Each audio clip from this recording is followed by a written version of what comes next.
Hello guys, welcome to Bidal study. Guys, आज की इस वीडियो में मैं आपको कंप्यूटर की पीढ़ियाँ, कंप्यूटर की प्राथमिक व द्वितीयक मेमोरी, कंप्यूटर से संबंधित महत्वपूर्ण फुल फॉर्म तथा अन्य कंप्यूटर से रिलेटेड महत्वपूर्ण जानकारी को साझा करने वाला हूँ।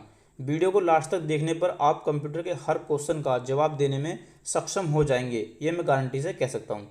तो चलिए स्टार्ट करते हैं आज की इस महत्वपूर्ण वीडियो को। यहाँ पर मैंने पहला क्वेश्चन लिख रखा है मैथ प्रथम पीढ़ी यानी कंप्यूटर की पीढ़ी के बारे में बताऊंगा सबसे पहले आपको। तो प्रथम पीढ़ी देख लेते हैं। इसका जो कार्यकाल था दोस्तों वो 1942 से 1956 तक इसका कार्यकाल रहा था। बात करें यहाँ पर इलेक्ट्रॉनिक घटक क्या था इसका, तो वो था वैक्यूम ट्यूब, यानी कि प्रथम पीढ़ी के कंप्यूटर में वैक्यूम ट्यूब का उपयोग होता था। ठीक है, और स्टोरेज के रूप में इसमें चुंबकीय ड्रम का प्रयोग करते थे। ठीक है दोस्तों, इसकी बात कर लें इसकी प्रोग्रामिंग भाषा क्या थी, तो मशीनरी भाषा थी जो 0101 इसके रूप में लिखी जाती थी। ठीक है दोस्तों, तो आपको इतना ध्यान रखना है। और बात कर लें इनका जो आकार होता था दोस्तों, अत्यधिक बड़ा होने के कारण इन्हें घरों में रखना संभव नहीं था। ठीक है, तो इतना आपको प्रथम पीढ़ी के कंप्यूटर से ध्यान रखना है। नेक्स्ट आते हैं द्वितीय पीढ़ी के कंप्यूटर के बारे में देख लेते हैं।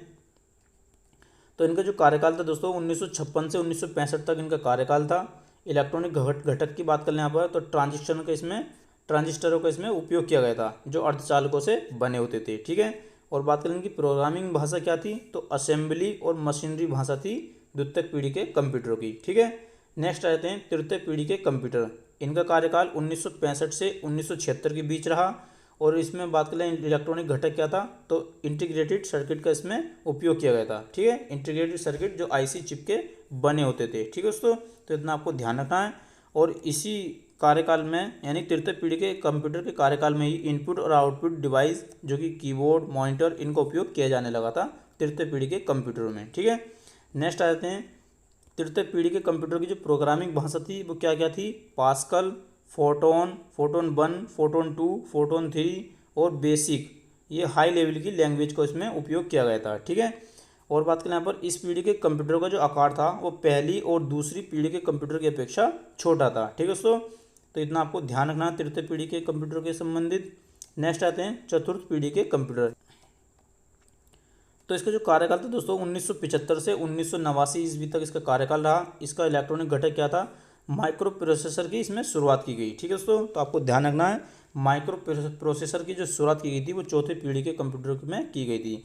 और इसमें नई उच्च स्तरीय भाषा यानी कि सी और C++ या डेटाबेस का उपयोग किया गया। ठीक है दोस्तों, तो इसमें ये 3 प्रकार की भाषाओं का उपयोग किया गया, C++ और डेटाबेस। ठीक है, तो आपको ध्यान रखना है। नेक्स्ट आते हैं पाँचवीं पीढ़ी के कंप्यूटर।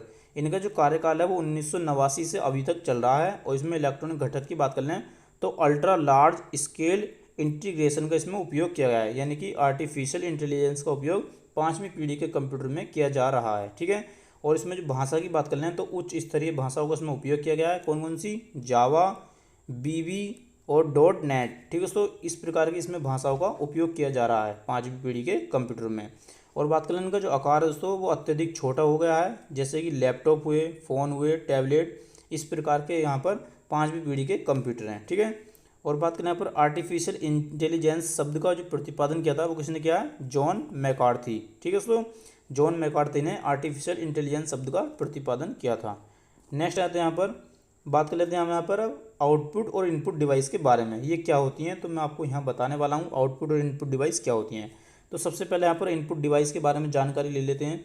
ऐसे यंत्र या उपकरण जिनके द्वारा हम कंप्यूटर को निर्देश देते हैं और कंप्यूटर उस पर प्रोग्राम के अनुसार कार्य करता है, इनपुट डिवाइस कहलाता है। ठीक है दोस्तों, यानी कि वे यंत्र जिनके माध्यम से हम कंप्यूटर को निर्देश देते हैं तो वो जो डिवाइस होती हैं वो क्या कहलाती हैं, इनपुट डिवाइस कहलाती हैं। जैसे कि कौन कौन सी, कीबोर्ड हुआ, माउस हुआ, ट्रैक बॉल हुआ, joystick, scanner, microphone, barcode reader और लाइट पेन, ये सब दोस्तों इनपुट डिवाइस हैं। ठीक है, इनके माध्यम से हम कंप्यूटर को निर्देश देते हैं।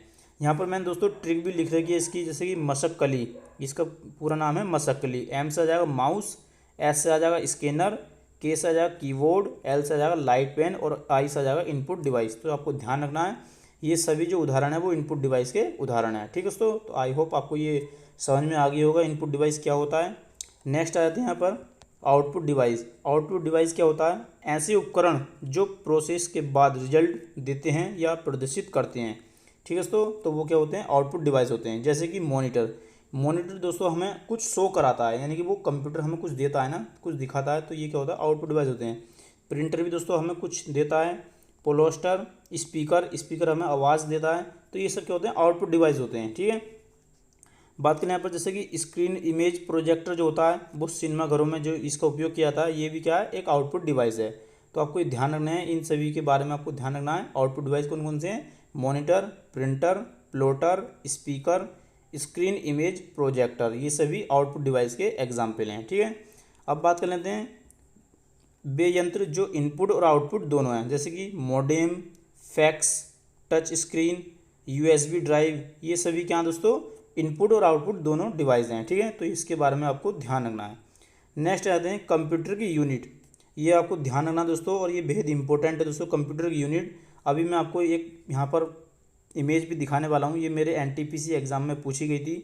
तो बात कर लें यहाँ पर पहले, एक बाइट बराबर कितने बिट के होता है, तो ये 8 बिट के बराबर होता है दोस्तों, एक बाइट। ठीक है, और 1 किलोबाइट जिसे हम 1 KB कहते हैं, वो 1024 बाइट के बराबर होता है। ठीक है, और 1 मेगाबाइट यानी कि 1 MB का जो मान होता है वो 1024 KB के बराबर होता है, ये आपको पता भी होगा। और बात करने पर 1 गीगाबाइट यानी कि 1 GB का मान जो होता है वो 1024 MB के बराबर होता है। और 1 टेराबाइट 1 TB का जो मान होता है वो 1024 GB के बराबर होता है। और 1 पेटाबाइट का मान जो होता है वो 1024 टेराबाइट के बराबर होता है। ठीक है दोस्तों, तो इतना आपको कंप्यूटर की यूनिट के बारे में ध्यान रखना है। अब बात करें यहाँ पर कंप्यूटर की सबसे छोटी जो इकाई होती है वो क्या होती है, वो होती है बिट। ठीक है दोस्तों, जिसका मान 1 या 0 होता है। तो आपको ध्यान रखना है, ये डाटा की सबसे छोटी यूनिट क्या होगी, वो होगी बिट। ठीक है, नेक्स्ट आते हैं यहाँ पर इंटरनेट के जनक। इंटरनेट के जनक कौन है, तो वो हैं बिंट कर्फ या बॉब काहन। ठीक है दोस्तों, इन दोनों में से कोई सा भी ऑप्शन में आपको मिल जाएगा। इंटरनेट के जनक कौन है, बिंट कर्फ। नेक्स्ट आते हैं ईमेल के जनक कौन है, तो यह रे टॉमिल्सन। ईमेल के जनक कौन है, रे टॉमिल्सन। नेक्स्ट आते हैं सुपर कंप्यूटर के जनक किसे माना जाता है, सैमुअल क्रे। सैमुअल क्रे सुपर कंप्यूटर के जनक हैं। ठीक है, नेक्स्ट आते हैं कंप्यूटर के जनक कौन है, चार्ल्स बेबेज। ठीक है दोस्तों, चार्ल्स बेबेज कंप्यूटर के जनक हैं, और सुपर कंप्यूटर जनक सैमुअल क्रे। नेक्स्ट आते हैं WW के आविष्कारक कौन है, टिम बर्नर्स ली। ठीक है दोस्तों, WW के आविष्कारक कौन है, टिम बर्नर्स ली। बात करें यहाँ पर कंप्यूटर की प्रथम भाषा कौन सी थी, तो वो थी फोर्टोन। ठीक है दोस्तों, कंप्यूटर की प्रथम भाषा फोर्टोन। और यहाँ पर नेक्स्ट पॉइंट है, भारत का पहला सुपर कंप्यूटर कौन सा है, तो वो है परम 8000। और ये कब बनकर तैयार हुआ था, तो 1991 ईस्वी में ये बनकर तैयार हुआ था, भारत का पहला कंप्यूटर परम 8000। ठीक है दोस्तों, नेक्स्ट आते हैं यहाँ पर बैंकों में चेक या ड्राफ्ट के लिए किसका उपयोग किया जाता है, तो वो है MICR। ठीक है दोस्तों, MICR का दोस्तों बैंकों में चेक का या ड्राफ्ट जो होता है उनको चेक करने के लिए MICR मशीन का उपयोग किया जाता है। नेक्स्ट आते हैं URL को सर्च करने में कौन सा प्रोटोकॉल का उपयोग किया जाता है, तो ये HTTP का उपयोग किया जाता है। आपने दोस्तों वेबसाइट देखी होगी, वहाँ पर साइड में HTTP लिखा हुआ होता है। ठीक है दोस्तों, तो ये वही होता है, URL को जो हम सर्च करते हैं तो HTTP का उपयोग किया जाता है। नेक्स्ट आते हैं कंप्यूटर की हाई लेवल लैंग्वेज कौन कौन सी हैं, तो वो हैं C++ और फोर्टोन। ये दोस्तों कंप्यूटर की हाई लैंग्वेज हैं। और बात करें यहाँ पर कंप्यूटर की लो लैंग्वेज कौन कौन सी हैं, तो वो है असेंबली दोस्तों कंप्यूटर की लो लैंग्वेज है। ठीक है, नेक्स्ट आते हैं कंप्यूटर साक्षरता दिवस कब मनाया जाता है, तो ये 2 दिसंबर को मनाया जाता है दोस्तों, कंप्यूटर साक्षरता दिवस। ठीक है, तो इतना आपको ध्यान रखना है। नेक्स्ट आते हैं यहाँ पर कंप्यूटर को कंट्रोल करने वाले प्रोग्राम को क्या कहते हैं, तो इसे कहते हैं ऑपरेटिंग सिस्टम। कंप्यूटर को जो कंट्रोल करता है वह प्रोग्राम ऑपरेटिंग सिस्टम कहलाता है। ठीक है, नेक्स्ट आते हैं कंप्यूटर की शब्दावली। यहाँ दोस्तों कुछ महत्वपूर्ण फुल फॉर्म लिख रखी हैं, जैसे कि HTTP की फुल फॉर्म क्या है, हाइपर टेक्स्ट ट्रांसफ़र प्रोटोकॉल। ठीक है, तो आपको ध्यान रखना है, hyper text transfer protocol HTTP की फुल फॉर्म है। नेक्स्ट है GPS की फुल फॉर्म क्या है, तो ग्लोबली पोजिशनिंग सिस्टम। ठीक है दोस्तों, और बात करने पर GPRS की फुल फॉर्म क्या है, जनरल पैकेट रेडियो सर्विस। ठीक है दोस्तों, general packet radio service. Next है SMS की फुल फॉर्म क्या है, शॉर्ट मैसेजिंग सर्विस। ठीक है दोस्तों, तो इतना आपको ध्यान रखना है, SMS की full form short messaging service. FM की फुल फॉर्म है फ्रीक्वेंसी मॉड्यूलेशन। ठीक है दोस्तों, नेक्स्ट आते हैं यहाँ पर कोबोल। ये दोस्तों बेहद ही इंपॉर्टेंट है दोस्तों, कोबोल सबसे ज़्यादा पूछी जाने वाली ये फुल फॉर्म है, आपको ये बेहद ज़्यादा ध्यान रखनी है। Common of business oriented language, COBOL की दोस्तों फुल फॉर्म है common of business oriented language. ठीक है, बात करें यहाँ पर DOS की फुल फॉर्म क्या है, डोस की डिस्क ऑपरेटिंग सिस्टम। और DVD की फुल फॉर्म क्या है दोस्तों, डिजिटल वर्सेटाइल डिस्क। ठीक है। नेक्स्ट है HTML की फुल फॉर्म क्या है, हाइपर टेक्स्ट मार्कअप लैंग्वेज। ठीक है, hyper text markup language. RAM की फुल फॉर्म क्या है, रैंडम एक्सेस मेमोरी। और रोम की फुल फॉर्म क्या है दोस्तों, रीड ओनली मेमोरी। ठीक है, तो आपको यहाँ पर अंतर भी ध्यान रखना है रैम और रोम में। नेक्स्ट आते हैं सिम की फुल फॉर्म क्या है, तो सब्सक्राइबर्स आइडेंटिटी मॉड्यूल। ठीक है दोस्तों। नेक्स्ट है आईसी की फुल फॉर्म क्या है, इंटीग्रेटेड सर्किट। नेक्स्ट है LAN लैन की फुल फॉर्म क्या है, लोकल एरिया नेटवर्क। ठीक है दोस्तों। नेक्स्ट आते हैं वैन की फुल फॉर्म क्या है, वाइड एरिया नेटवर्क। और यहाँ पर नीचे देखा है, और यहाँ पर नेक्स्ट है IFSC की फुल फॉर्म क्या है, इंडियन फाइनेंशियल सिस्टम कोड। ये भी दोस्तों सबसे ज़्यादा पूछी जाने वाली फुल फॉर्म है, आपको ध्यान रखना है इसका विशेषकर। नेक्स्ट है PDF की फुल फॉर्म क्या होती है दोस्तों, पोर्टेबल डॉक्यूमेंट फॉर्मेट। और वाईफाई की फुल फॉर्म होती है दोस्तों, वायरलेस फिडेलिटी। ठीक है दोस्तों, तो ये थी इंपॉर्टेंट फुल फॉर्म जो मैंने आपको यहाँ बताई। अब देख लेते हैं प्राथमिक और द्वितीयक मेमोरी क्या होती हैं। ठीक है दोस्तों। अब बात कर लेते हैं यहाँ पर प्राथमिक मेमोरी की, तो पढ़ लेते हैं इसके बारे में। इसे कार्यकुशल मेमोरी या कंप्यूटर सिस्टम की मुख्य मेमोरी के रूप में जाना जाता है। जैसे कि इसका एग्जाम्पल है रैम। ठीक है, ये प्राथमिक मेमोरी होगी। और द्वितीयक मेमोरी कौन कौन सी होती हैं, इसका उपयोग डेटा को लंबे समय तक स्टोर करने के लिए किया जाता है। द्वितीयक मेमोरी प्राथमिक मेमोरी की अपेक्षा सस्ती होती हैं। जैसे कि कौन कौन सी द्वितीयक मेमोरी होती हैं, फ्लॉपी डिस्क हुआ, हार्ड डिस्क हुआ, मेमोरी कार्ड यानी कि चिप होता है, CDS हुआ, DVD हुआ, रोम हुआ। ये सब क्या दोस्तों द्वितीयक मेमोरी के उदाहरण हैं। तो आपके इनके एग्जाम्पल जरूर ध्यान रखने हैं, यहाँ से क्वेश्चन सबसे ज़्यादा पूछा जाता है। ठीक है, द्वितीयक मेमोरी और प्राथमिक मेमोरी में आपको ध्यान रखना है।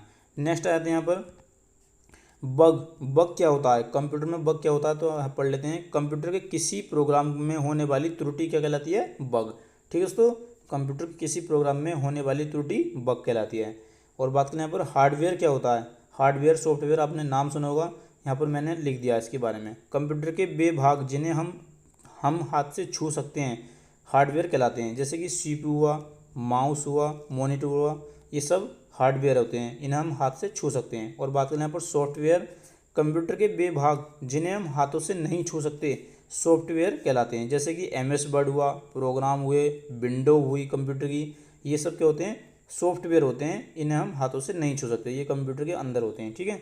नेक्स्ट आते हैं बूटिंग क्या है, कंप्यूटर को ऑन करने पर सबसे पहले बूटिंग होती है, जिसमें कंप्यूटर सभी उपकरणों की जांच करके यूज़र के लिए तैयार हो जाता है। यानी कि जब हम दोस्तों कंप्यूटर स्टार्ट करते हैं तो जो प्रोसेसिंग होती है वही क्या कहलाती है, बूटिंग कहलाती है। ठीक है दोस्तों, तो ये थे कंप्यूटर से रिलेटेड महत्वपूर्ण प्रश्न जो आपको आज की इस वीडियो में बताए। आई होप आपको ये वीडियो पसंद आई होगी। अगर दोस्तों वीडियो अच्छी लगी हो तो प्लीज़ इसे लाइक और शेयर जरूर करें, तथा चैनल पर नहीं हो तो चैनल को सब्सक्राइब कर लें, आपको निश्चित ही यहाँ से हेल्प मिलेगी। Thanks for watching.